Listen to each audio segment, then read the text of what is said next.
Smrdej vám popky.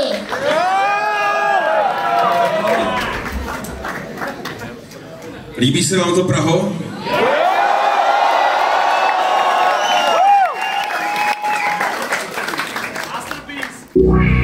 Tenhle synťák, když si koukal na potom ho opravil, aby jsme na něj mohli hrát. Pak ležel 30 let pod postelí, nemyslím tak, ale synťák, ale dospělý. Že jsme si mysleli často, že kluci nebrečí, říkají rodiče dětem s láskou. Nasoukaný ve stanu na sklonku léta s bráchou, nám zazli první, že poslední prázdniny před základkou. Já zabíjel jsem draky, zachraňoval princezny, ať máral mapy. Na pískovišti jsem mi kopal prsteny moci, na stejném hřišti nám pak náce chtěl vykopat zuby. Ocit jsem se na místě, kde jsem nechápal, kudy vede mapa. Má zvítězit dobro a babička neporazí raka. What the fuck? Nesnáším raky a nechci to chápat. Jejich podázika zrovna se mě koupit táta. Přeju vám hodně zdraví, hodně štěstí a hodně lásky. A jde dále se.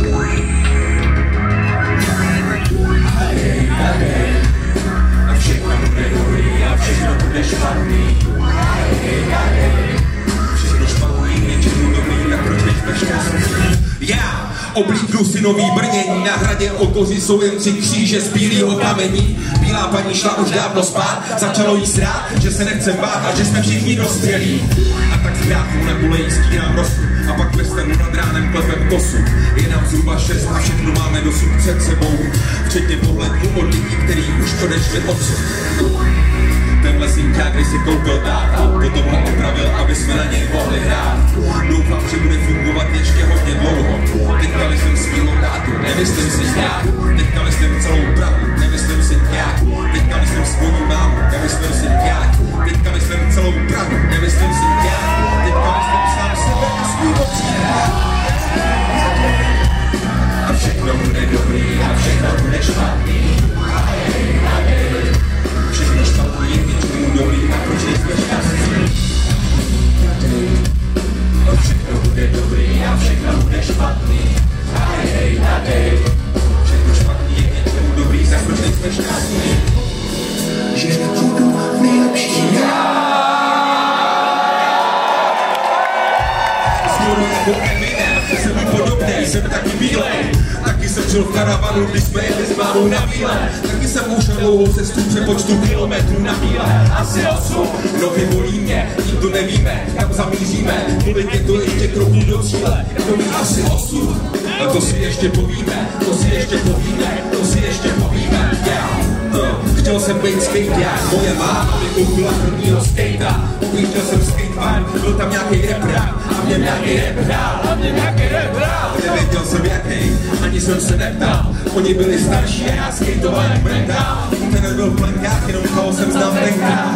Objevil jsem útek a začal jsem hned srát. Začal jsem to hned srát. Informace na bootletech deskách. Cesta jak se dostat dalším diskám. Nebyli jsme MTV a já jsem záviděl ostatním dětskám. Česká moře jsem se dostával opět ten, co neznám.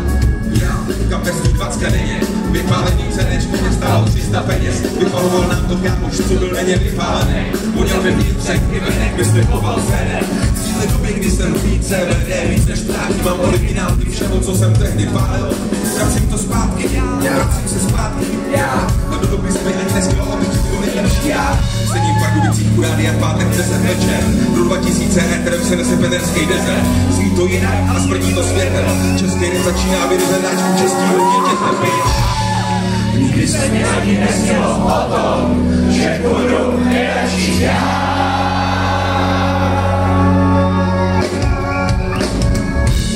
Chovám se jako kretén, kouzelně u zrcadla dělám, že jsem na koncertech.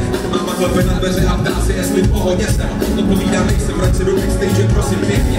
Mohl bych sem napsat spoustu men, co mě v té době formovali. Nemyslíte v cizině, ale myslím tady. Jižní Píody zastán, pak zástupci Prahy.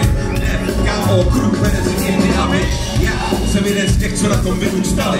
Já jsem všech těch, kteří mi něco dali. Já jsem svědkem evoluce reku v zemi, kde měli lidi 40 let a jen někdy měli. Super crew mi změnili svět.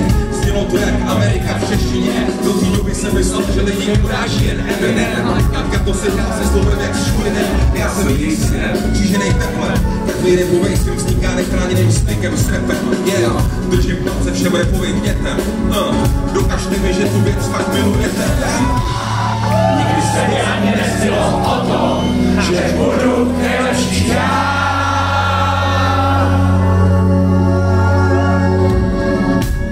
Když přeskočím to, že jsem čekal roky, nejsi mě všimli a já jsem se trochu zbavil pochyb, že jsem potkal hochy z labelu a mohl vydat sloky, že mi dali pravdu lidi, který jsem rád pohyb, že mý kroky vedly k mýmu žímu Krudenzovi, že jsme trochu uráželi holky, že jsem měl debilní fotky, jak je všechno blbý, že jsem si sáhl na anděli, aniž bych byl v nebi.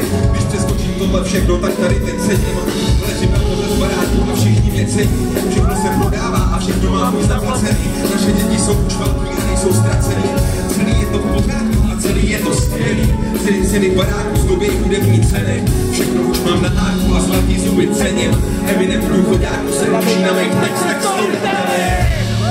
Nikdy se mi ani nesnilo o tom, že budu nejlepší já. Yes. Díky moc. Zdravíme Prahu. Zdravíme Jamesy Koula, který tady asi někde je. Zdravíme Berta z Berter Friends, který tady taky někde je. To je kolega David Hercik z Berter Friends. Vydali krásný album, sledujte to, kupujte si desky a choďte na jejich koncerty, protože je to nejkrásnější hudba, kterou jsem slyšel za posledních 5 let v českém rybníčku.